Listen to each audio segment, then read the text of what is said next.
Day 8 of the OTAs. I got some play-by-plays, and I'm rhyming, and I don't even mean it.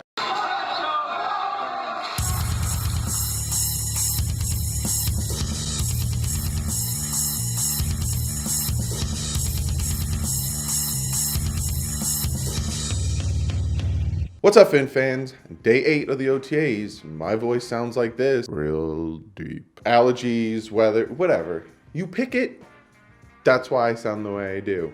You get anything you say, sure, that's why I sound the way I do. You being mean, sure, that's why I sound the way I do. Whatever. But day 8 OTAs, we got one more day of OTAs, and then we have mandatory mini camp. Then they go on a break. And then we have training camp. So today I got play-by-plays for you guys. But we always start, and this is what I like too, because Adam Gase would have the OTAs and then he would do his press conference afterwards. I like that Flores does it first. Flores comes out, does his press conference. Again, if you're early, you're on time. If you're on time, you're late. If you're late, you're forgotten. Always remember that. But he comes out, he says what he needs to do, goes to work, and then he goes and does the things he has to do versus goes to work and then has to do an interview, waste time, blah, blah, blah. So we got a Flores interview. Then we got, play-by-plays, which I give to you as much as I possibly can. Get to your comment of the day. Then I got a surprise for you guys. I always have surprises for you guys. I need to stop. Or do I need to stop? We'll find out. But let's get to Flores' press conference. First thing he talks about is Charles Harris. He's doing a great job in classroom, on the field. Very pleased with where he's at. Again, he names 3 guys. He talks about 3 guys unsolicited. What that means is the people in the media don't ask him, hey, what do you think about Charles Harris? Or, hey, what do you think about these other 2 guys? He just talks about them. He just blurs them out. So it's very interesting to see this, and it's a good sign. The other guy he just talks about, no one asked about him, was Van Ginkel. It's playmaking. Got a knack of showing it too. He's a playmaker. Saw it in Wisconsin. That's why we drafted him, and he's still doing it in OTAs. So it's really great to see that stuff working out. He talks about a Dolphins Washington. He says, I think there's some potential there to help us. So he sees some potential there. Again, if he doesn't make the team, he doesn't make the team. There's no, again, camp bodies. At this point, they're bringing people in. They're bringing people in to compete, and they're bringing people in to be surprised. You never know. You could find somebody be like, oh, okay, well, you're going to be a starter now because you showed us that you really know what you're doing. They asked him about what cornerback is going to play opposite of Xavier Howard. He said the whole defensive back group has to work hard and develop, from Eric Rowe to Wiltz to Mika Fitzpatrick. They'll play everywhere. So it's up in the air, essentially, he says. He says X will shadow one receiver throughout the game when it comes to the season. And he says it's game by game. Say the Chargers game, he'll just be covering Keenan Allen. Whether he's on the left, the right, in the slot, wherever, Xavier Howard stay on Keenan Allen. So essentially, Xavier Howard is going to stay on one receiver instead of staying on one side of the field, which good. You want your number 1 corner to be covering their number 1 receiver and shutting him down. He talks about fullbacks. Talked about fullback twice. He says that the fullback adds competition and grit, and he values that. He played linebacker in college, he said, and he knows what a fullback can do to a defense. Thank God. Thank God this man has this mentality, and thank God this man knows what he's doing when it comes to this team. Because for the longest time, how long have us Dolphin fans been clamoring and asking for a fullback? Maybe not all of us, but a good amount of us have been wanting that fullback for the love of God. So they asked him about Rashad Jones, not about him not being there or not. Again, I'm not talking about it anymore. It's stupid. Melvin Gordon's not at the Chargers OTAs. It's just stupid to even keep talking about it. But he says Jones has to earn his starting spot. There are no scared cows on this team. Again, he's saying this, but I honestly think when Rashad Jones is here next week, again, he will be here for mandatory minicamps, he's got a starting job. You're not going to take this guy who plays the way he does and not give him the starting safety job. But you never know. This might also be hinted at a potential trade. Some injuries might happen on some other teams. Some stuff might happen on some other teams. But I honestly think that he's just trying to set precedent for the whole team, compete, No one has a starting job, but there are players on this team that has starting jobs. He says that Josh Rosen and Ryan Fitzpatrick both have chip on their shoulders because, you know, the whole thing is that Josh Rosen has a chip on his shoulder because he was a first-round pick, and then he got traded because the Cardinals didn't think he was good enough. But I honestly do believe that they both have a chip on their shoulder for the reason I just said for Josh Rosen, that they didn't think that, they thought that, you know, Kyler Murray was better, and they just kicked him to the curb. But Ryan Fitzpatrick also has a chip on his shoulder because he's now labeled as a journeyman. He's labeled as a guy that can't start. He's labeled as a guy that will always be a backup or a stopgap quarterback, and he needs to prove people wrong that that's not who he is, and he's actually a very good, capable quarterback. So yeah, they both do have chips on their shoulder. And then Flores talks about how Bobby McCain can play slot, he can play boundary, and he can play safety. I don't know about that. When Bobby McCain was on the boundary, and then they put Fitz in slot sometimes, I didn't like it, and I don't think he can play boundary. I think Bobby McCain is just predominantly a slot corner, and I would like to see him stay a slot corner. I don't know if I'd feel comfortable enough putting him even at safety. That kind of makes me queasy. They asked him when the depth chart's coming out. He said the depth chart won't be coming out next week when they break. Because again, after mandatory minicamps, they go on about a couple weeks break before training camp starts. He says it's way too early. Anything could happen. Meaning people can get cut, people can get traded, people can get injured, people can perform better. It's too early for depth chart. It's too early to predict games. It's too early to predict starters. They haven't even put pads on yet. That's why like a lot of these prediction stuff is just, it's redundant and it doesn't make any sense. He says we got 2 weeks left to go, meaning this week and next week with mandatory minicamps. They want to finish strong. They want to finish really strong. Talking about the team, he says the team is tough, gives great effort, smart, mentally tough, but he'll have to see what they do when they put the pads on. He says he doesn't imagine it'll be any different once they put the pads on, but he needs to see what this team can do with the pads on. And I think that's when the Dolphins will start making more roster moves, once they see what they have in edge rushers and offensive linemen and defensive tackles when the pads come on and they actually start doing their thing. The last thing he says is Charles Harris is working hard, doing everything they ask of him. Can't say enough. And he says he doesn't care about his past. He only cares about right now. And that's what I like, because you can't judge him on his first few years on the Dolphins. A lot of you guys like to call him a draft bust. You know, he's a bust. Even Devontae Parker's a bust. He can't call Charles Harris a bust when he's playing out of position. He's forced to play a position he wasn't used to. You don't do that. You don't draft a guy who excelled in college at one position and then move him to another and then call him a draft bust. It just doesn't make any sense. You don't take a right guard in the first round, a guy that has played guard his entire year in college, right? Guard, and then put him at left tackle, and then all of a sudden he sucks. That's a draft bust. It just doesn't make any sense to me. So the fact that he's talked about Charles Harris a lot, and then he talks about that he doesn't look at his past, he looks at now.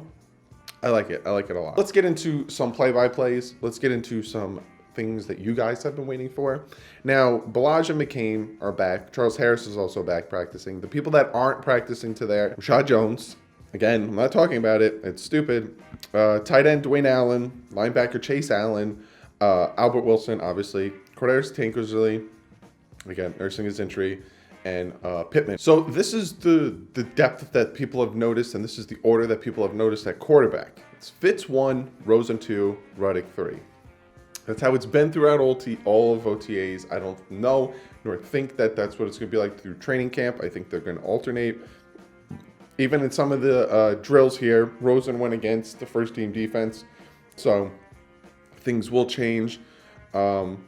Rosen even was getting practice with the first team offensive line, but just doing handoffs. So nothing crazy, nothing big.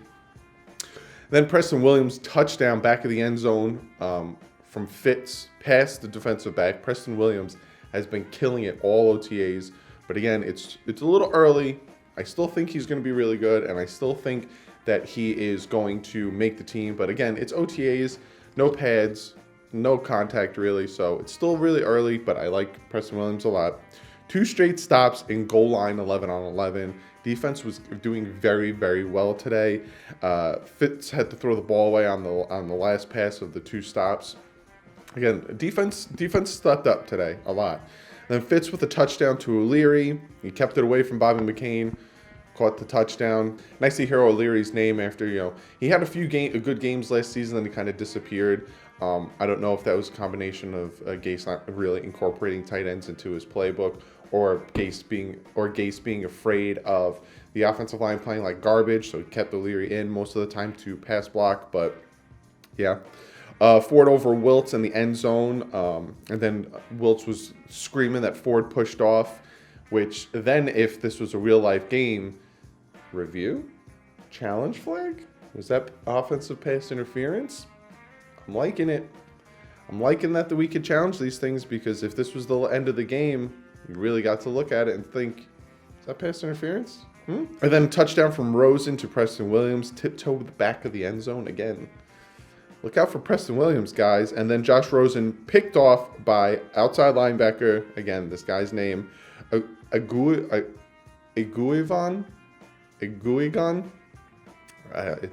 I put it in last video. It's his second pick of Josh Rosen, this OTAs. The guy, I can't pronounce his name, and you probably guys have no idea who he is, Sam Aguigan. But he's doing well. He's doing very well. Then you got some 7-on-7s with Fitz with a drop off to Ballage out of the backfield, and then Fitz with a nice pass to Kenny Stills, who got loose on the slant route. And then Fitz with a nice pass to Gesicki, nice grab at the sideline. Back-to-back nice throws from Fitz. And then you got Josh Rosen in the mix. Rosen with a nice check down pass to Isaiah Ford. And then Rosen with a nice pass to Preston Williams, ran down the sideline smoothly. Wow, I can't talk today, huh? And then a deep pass from Ryan Fitzpatrick to Devontae Parker. Hits him in the hands, but drops the ball. Xavier Howard was in coverage on that play. And then, again, another nice pass from Ryan Fitzpatrick to Walton on a real wheel route. Again, I can't speak today, and if you guys want to know what a wheel route is, just real quick. A wheel route is when the running back is in the backfield, and they run, essentially it looks like a giant candy cane. So he comes out of the backfield, then he runs down the sideline. That's a wheel route, just in case you guys know. And for you guys that know, I know. We know what this is, Doug. I know, but it's for the people who don't know what a wheel route is, so they know, we can envision the nice-ass pass from Ryan Fitzpatrick to Walton. Nice little drop on a wheel route. And Fitz fumbles his snap. This is the first time all OTAs he has. And Rosen pocket collapses on 11-on-11, takes it, runs. I don't know if he gets the first down. They didn't say if he got a first down, but it's just really nice to see Josh Rosen take off and know that he can take off. And then Parker had 2 steps on Rowe, but the pass from Ryan Fitzpatrick was just slightly overthrown. So no catch. And then back-to-back, he overthrows Jakeem Grant. I didn't think that was possible. That dude's fast. So Fitz, had a little bit of a shaky day. And then Orchard with a would-be sacked on Fitz. Nate Orchard, we just picked him up. Corradine applied the pressure up the middle. So getting some stunts, getting some movement from this defensive line. And then Rosen versus the first-team defense, pass deflected by Xavier Howard. And then that's how they end it with that play. The defense got the best of the O today. That hasn't been the case throughout all of OTAs, but the defense won today's. And then I'm going to give you guys my top 3 from today's OTAs. I know, again, it's OTAs, no pads, no nothing. These will be more predominant, and training camp comes, we're going to have a better idea. You're going to get some more in-depth analysis from me. Preston Williams, I think he did really, really well today. Had some nice catches, showed that he had a really good OTAs in general. Mark Walton, really, really good day today, running hard, showing that he should be on this team. And then outside linebacker, again, I can't pronounce his name, Aguigan. If I'm pronouncing it wrong, he had 2 picks this OTAs, and a nice pick today. So those are my top 3s. Be sure to comment below. Let me know what you guys think of what Brian Flores had to say. Let me know what you guys think of what happened today at practice. Defense did really well today. Xavier Howard in coverage a lot. So comment below, let me know what you guys had to say. Let me know what you guys think. And we get to one of you guys' comment of the day. This one comes from National Champ Rush.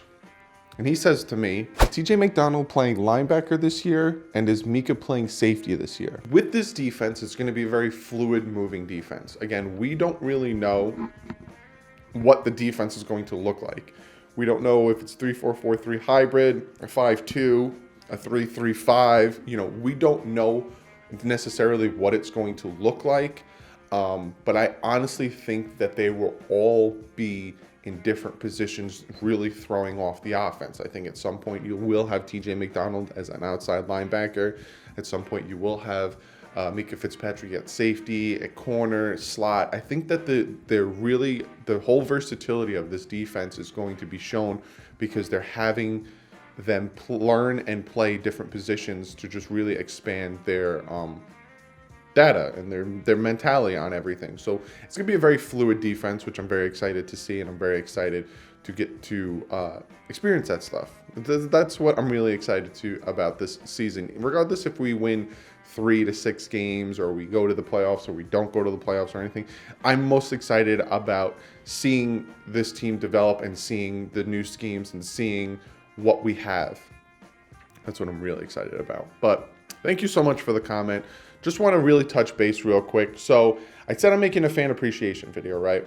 And in that fan appreciation video, I'm going to be opening mail that you guys send me. So again, if you guys want to send me mail and get your stuff in the fan appreciation video, PO box is below. Send it there, whether it's a package or a letter. I will open it, either read it if you want me to, or open your package and show everyone what you got me. So yesterday's video, all Harvard sent me those badass hats. And I was thinking to myself, I have the two, one for me, one for my dad, and then he gave me a third one. And with this fan appreciation video coming up, I want to do something more for you guys. Now, I know that I did 3 giveaways so far in the past, 2-3 months, but all Harvard sent me these badass hats, and it's a fan appreciation video. I'm appreciating you guys for helping me. The channel's still growing. I'm almost at 5,400.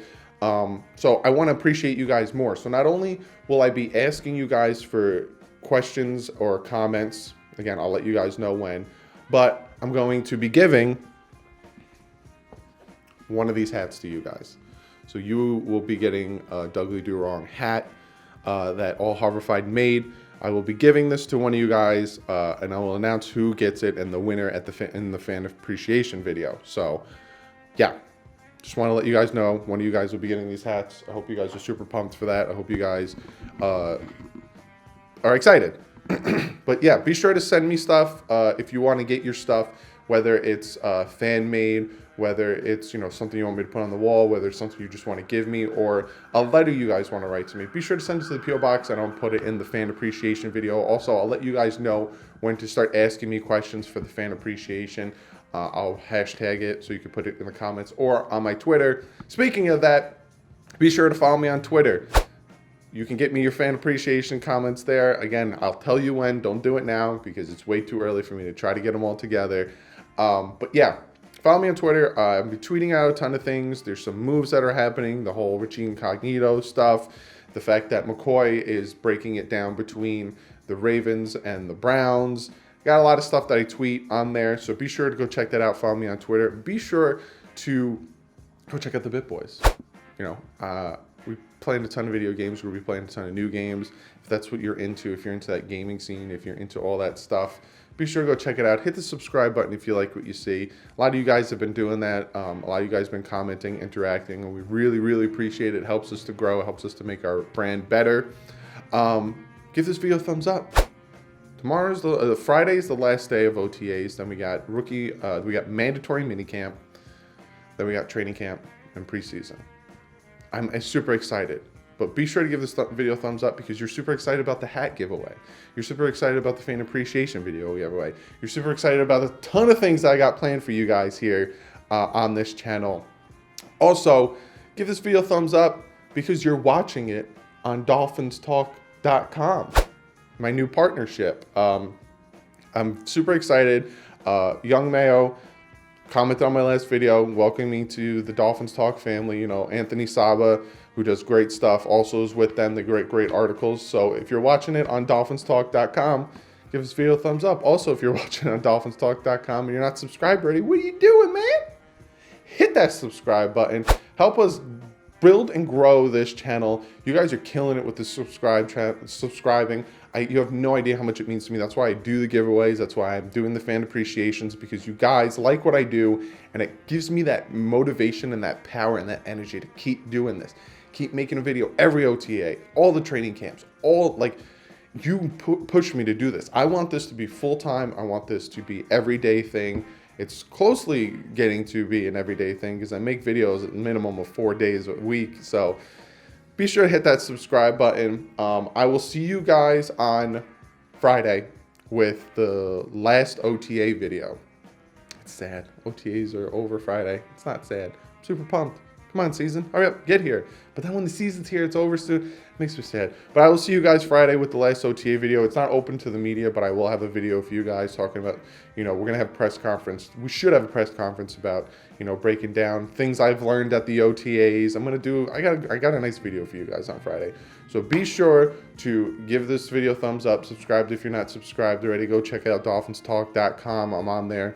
If you're watching it from there, let me know. Comment below. Be like, hey, I'm watching you from DolphinsTalk.com. I'm new. I'm subscribed. Thank you. Welcome. But I'll see you guys Friday. But like usual, stay classy and fins up.